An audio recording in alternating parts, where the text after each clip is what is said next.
Hello, my name is James. I'm 26 years old, and I went through a little bit of an experience, and I'm going to walk you through this in a very, at least try to be safe with this. Trigger warning is advised um, for all my fellow Christians. I was baptized, I want to say sometime in September, and the guy leading up to the baptism told me something very powerful, and I didn't know that it was going to be a big impact on me, at least as much as it was.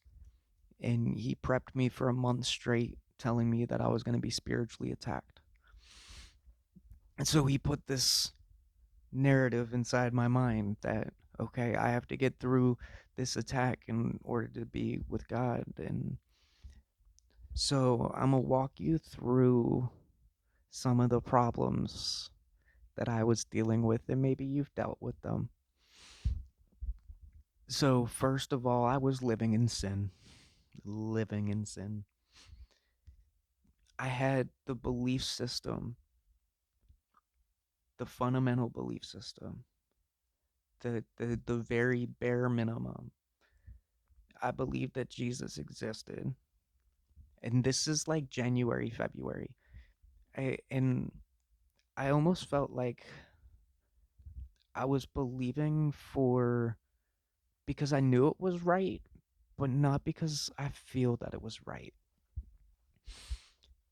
So that caused a strain in a relationship. I was in living in conviction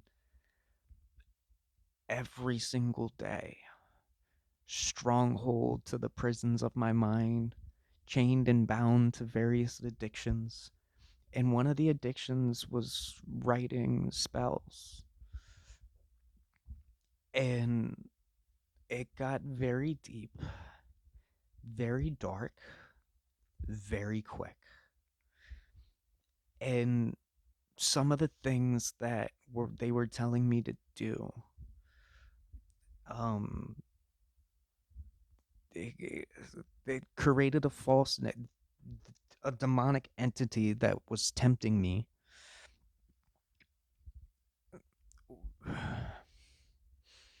That this sounds so unrealistic. I promise I'm not schizophrenic. There was a dark entity, and this entity was inside my mind.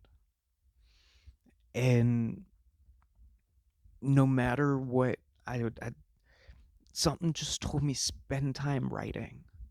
I spent probably 3,000 hours. No, that's unrealistic. 24 in a day. Hold on, I'm gonna do quick math.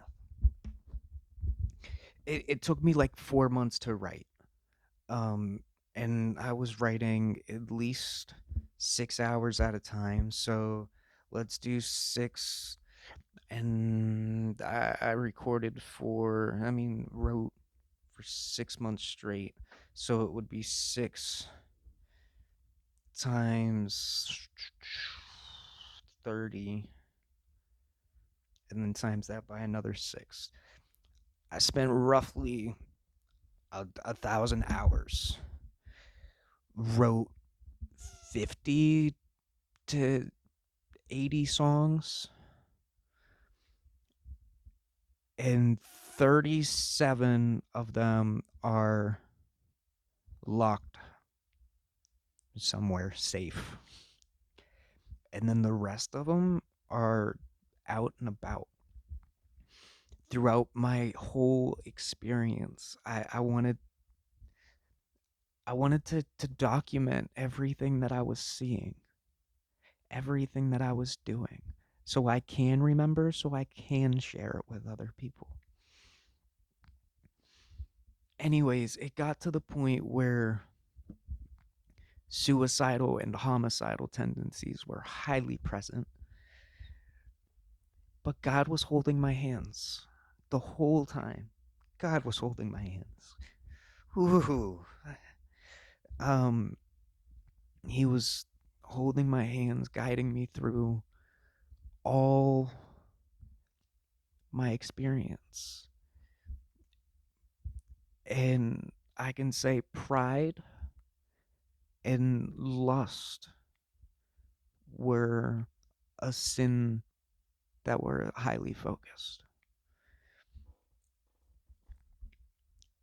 The physical pains that I went through, I was in the hospital for 3 days with pain in my lower left side. And it's been there now 2 weeks. And the only time that it doesn't hurt is when I read the Bible.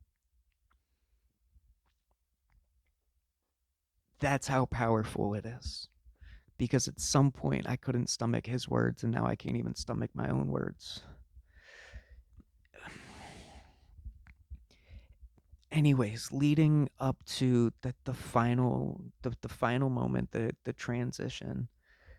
During this time, not only was I writing, but I was talking to my partner, breaking down all my lies, all my lies, all some of the wrongs that I've done, a lot of the hurt that I had done to other people. And I accept it now. I, I, I was powerless. There was something inside of me. It broke down all my lies. I'm not ashamed of my lies because my lies don't define who I am today. I define myself as a child of God with the gift of grace, and I am saved. I believe that in my heart and soul. So if there's one thing, one takeaway, I want you to take away from this. Don't lose sight of the light. Don't lose sight of the light. Keep going. Pursue. Something told me to record this part so it's known and it's out there.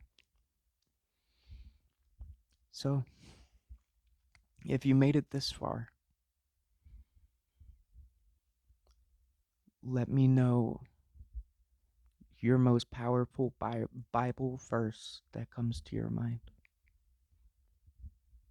Comment it. And I'm gonna write every single one of them on my wall. Peace and love you. Thank you for listening to my story. James Dreku, and I'm out.